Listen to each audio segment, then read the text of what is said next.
और इसी बीच एक बड़ी खबर आपको बता देते हैं। बीजेपी सांसद साध्वी प्रज्ञा ठाकुर ने एक बार फिर से विवादित बयान दिया है। राष्ट्र हित के लिए क्षत्रिय अधिक बच्चे पैदा करें, इस तरीके का विवादित बयान प्रज्ञा ठाकुर की ओर से किया गया है। उन्होंने कहा कि बंगाल के सीएम पर भी उन्होंने निशाना साधा। बंगाल में आएगा हिंदू शासन। प्रज्ञा ठाकुर के एक बार फिर से बोल बिगड़े हैं और प्रज्ञा ठाकुर ने ये विवादित बयान दिया। कहा बंगाल में आएगा हिंदू शासन और क्षत्रिय ज्यादा से ज्यादा बच्चे पैदा करे। देखिए, इस तरीके का विवादित बयान साध्वी प्रज्ञा ठाकुर की ओर से कोई पहली बार नहीं दिया गया है। कई मौकों पर साध्वी प्रज्ञा ठाकुर के बोल बिगड़े हैं और उन्होंने विवादित बयान दिया है, जिसको लेकर उन्हें कई बार बीजेपी की ओर से समझाइश भी दी गई है। राशन कार्ड दिया है उनको आधार। मुख्यमंत्री ममता बनर्जी पागल हो गई है, तिलमिला गई है, बौखला गई है। उसे समझ में आ गया है कि ये भारत है, ये पाकिस्तान नहीं है जिस पर वो शासन कर रही है।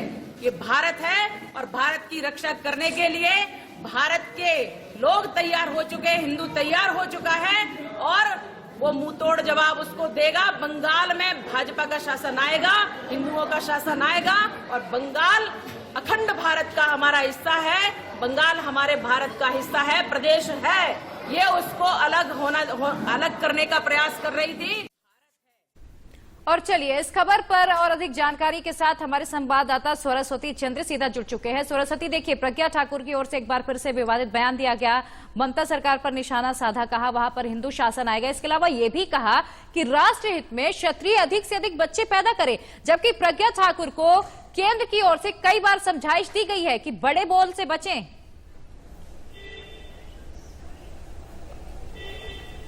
और देखिए, बिल्कुल तमाम समझाइशों के बावजूद भी प्रज्ञा सिंह लगातार विवादित बयान देती हैं। क्षत्रिय समाज के कार्यक्रम में वो गई थी और वहां पर जब वो पब्लिक से रूबरू हो रही थी तो उन्होंने कहा कि क्षत्रिय समाज को आगे आना चाहिए और ज्यादा से ज्यादा बच्चे पैदा करने चाहिए। एक कंट्रोवर्शियल बयान तो ये हो गया और दूसरा उन्होंने ममता बनर्जी को पागल कहा और इसके अलावा ये कहा कि वहां पर जो जैसे ही हमारी सरकार आएगी एनआरसी लागू होगा और उसके बाद से ये लागू होने के बाद जो मुस्लिम्स हैं वहां पर और खासतौर से बांग्लादेशी उनको भगा दिया जाएगा और वहां पर हिंदू राज स्थापित होगा।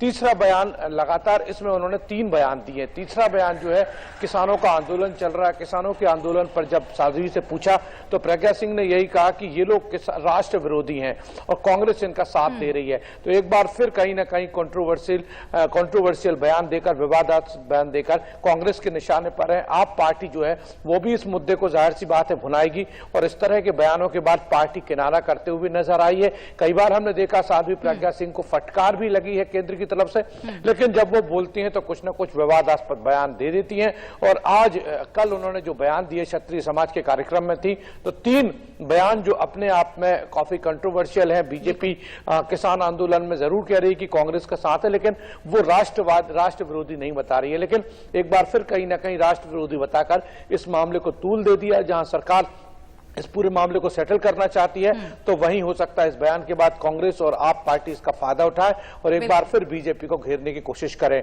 वहीं ज्यादा बच्चे पैदा करने की बात है तो ये पहला बयान नहीं है। पहले भी साध्वी प्रज्ञा सिंह इस तरह के बयान दे चुकी हैं। हिंदू राज बंगाल में स्थापित होगा, ये बयान जरूर नया बयान है और कहीं ना कहीं उन्होंने ये बता दिया है कि ध्रुवीकरण की राजनीति को बंगाल में लाना होगा, तभी जाकर वो जो है बीजेपी जीत पाएगी। तो हम देख रहे हैं कि अब इस बयान को लेकर हालांकि पार्टी बीजेपी ने अपना किनारा कर लिया है, लेकिन एक बार फिर साध्वी प्रज्ञा सिंह कहीं ना कहीं अपने बयानों से विवादों में है। बिल्कुल, देखिए, ये जाहिर सी बात है कि विपक्षियों को बड़ा मौका मिल गया है। जिस तरीके से साध्वी प्रज्ञा ठाकुर ने विवादित बयान दिया है, विपक्ष इसे भुनाने की पूरी कोशिश करेगा।